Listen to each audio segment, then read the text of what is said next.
Welcome to this Tutor to You Sociology topic video on aspects of development, looking at employment. When examining the role of employment in development, it's important to note that due to many developing nations having a lack of state welfare, that many people in the developing world are employed, whether in formal or informal economies. In many low and middle income nations, this is often split into rural and urban areas, with higher rates of informal employment in rural areas. Formal employment is highly sought after in the developing world, with many people migrating to urban areas to seek out the employment offered in towns and cities. Formal employment offers individuals a higher standard of living, according to some theorists. It is the exchange of labour for money, and so allows individuals to purchase and consume goods and services, which aids the economic growth of a nation. However, many people in the developing world are not able to obtain such employment and are employed informally. This includes subsistence agriculture and shadow economies, often illegal trade or performing illegal activities. Most sociological approaches argue that in order for nations to develop, they need to move away from informal sectors of employment to formal employment. But the extent to which this is possible and the level of exploitation that people face is a matter of debate.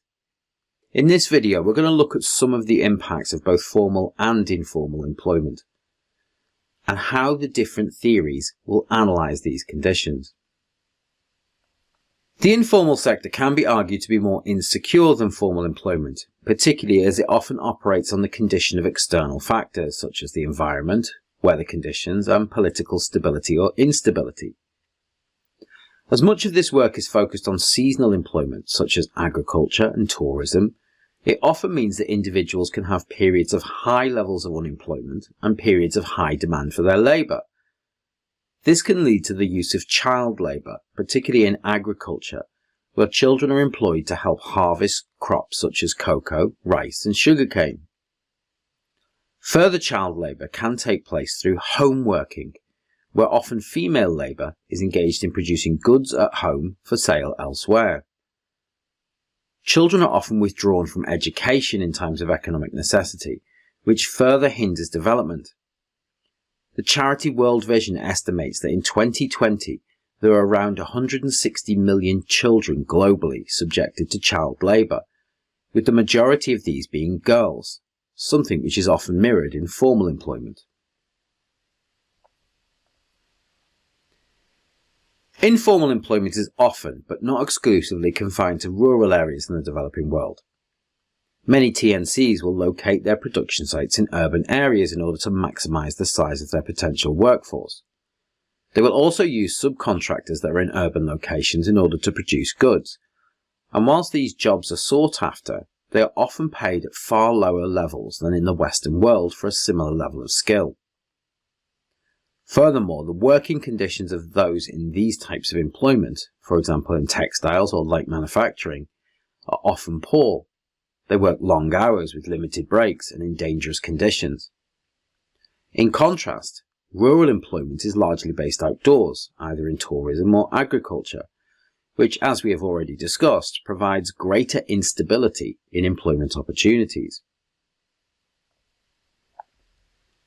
When discussing employment in the developing world, we have to understand the role of transnational corporations and the power that they have to both provide and withdraw formal employment opportunities. As the largest suppliers of formal employment, TNCs are seen as attractive propositions for many workers. However, TNCs will often use subsidiary companies and subcontract work to the lowest bidder in order to maximise their profit margins. Elson and Pearson argued that TNCs will look to exploit workers through applying scientific methods of management and de-skilling the workforce, and this enables them to offer the workers lower wages. As one of the few formal employment opportunities, workers have little choice but to accept the work, and working for TNCs is highly competitive. This prevents workers from unionising and increasing wages. Furthermore, if the cost of labour becomes too high, TNCs will simply move production to other areas that offer more competitive tax breaks and lower wages, thus leaving high levels of unemployment. To court TNCs, many nations decide to create export processing zones, areas of a nation where goods are assembled for export elsewhere. In these EPZs, workers will not have the protections normally afforded to Western workers. They'll be subject to long hours, low pay and poor working conditions, and the inability to unionize. Nations could refuse to create such areas or regulate them, but this would run the risk of losing TNC contracts in that area, and high unemployment is often politically ruinous for national governments. Therefore, governments in low-income nations will look to offer TNCs incentives, such as tax breaks or infrastructure development, in order to attract the jobs that they provide.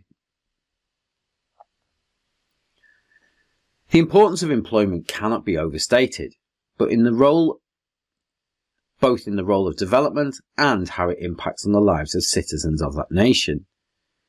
With many nations have a limited provision of welfare, employment becomes an individual's only way to avoid being in absolute poverty. This has impacts on certain groups in the developing world, particularly women and the disabled.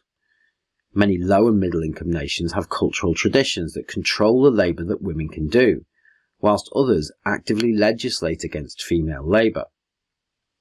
This means that many women are dependent upon males to meet their basic needs, which gives males more control within relationships.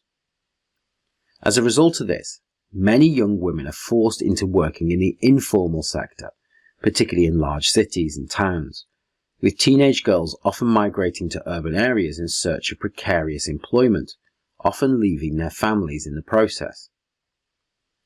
A second group that are disadvantaged by employment are the elderly and disabled. With limited provision of welfare for these groups, the elderly are often forced to work longer or become dependent upon their families for support. Similarly, those with disabilities are often refused employment, particularly in manual labour, and are forced to fend for themselves without state support. The lack of employment and welfare system leaves many in the developing world facing absolute poverty. Modernisation theories suggest that the move to formal employment is necessary to help nations develop, and suggest that as nations move through Rostow's stages of development, employment will provide opportunities for individuals to move up the social hierarchy, much as occurred in Western nations during the Industrial Revolution. Norberg even goes as far as to suggest that low wages and poor conditions faced by those working in sweatshops are a necessary evil in the process of development. As a nation becomes more prosperous, production switches to more lucrative industries and services, which will offer better wages and working conditions. But the developing nations need to be able to make a profit first to be able to move into these industries. Unsurprisingly, Marxist dependency theorists argue that employment in the developing world is controlled by the ruling class, in the form of TNCs, and point to how they use their political and economic power to create the conditions for the exploitation of workers, for example through export processing zones. Feminist arguments examine the role of women's work in the developing world, with Diana Leonard arguing that women's work is not seen as skilled by TNCs, so that they can offer women lower wages and exploit their labour. Both Marxists and feminists argue against the control of TNCs over workers, offering alternatives that are more people-focused and enable individuals to control their own labour through working for themselves or through unionising. That concludes this Tutor to You Sociology topic video on aspects of development, focusing on employment. Thanks for watching.